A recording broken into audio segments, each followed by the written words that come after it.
ಅತಿ ಹೆಚ್ಚು ಕತ್ತಲು ಜಾಸ್ತಿ ಇರುವ ಮಾಸ ಇದು. ರಾತ್ರಿಯ ಸಮಯ ಜಾಸ್ತಿ ಇರುವ ಮಾಸ ಇದು. ಸೂರ್ಯನ ಶಕ್ತಿ ಭೂಮಿಗೆ ಕಡಿಮೆ ಬರುವ ಮಾಸ ಇದು. US ಅಲ್ಲಿ ಕೆಲವು ಭಾಗದಲ್ಲಿ ಯಾವಾಗ ಮಳೆ ಬರ್ತಾ ಇರುತ್ತೆ ಅಲ್ಲಿ ಸೂಸೈಡ್ ಜಾಸ್ತಿ ಅಂತ.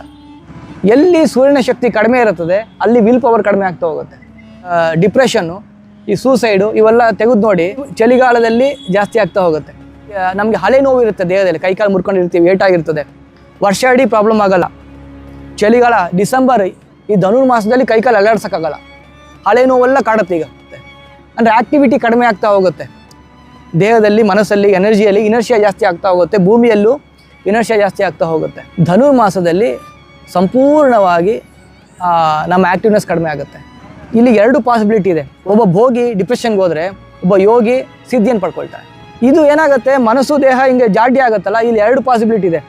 ಹಿಂಗೆ ಧ್ಯಾನಕ್ಕೆ ಹೋಗ್ಬೋದು, ಹಿಂಗೆ ನಿದ್ದೆ ಮಾಡ್ಬೋದು, 2 ಒಂದು.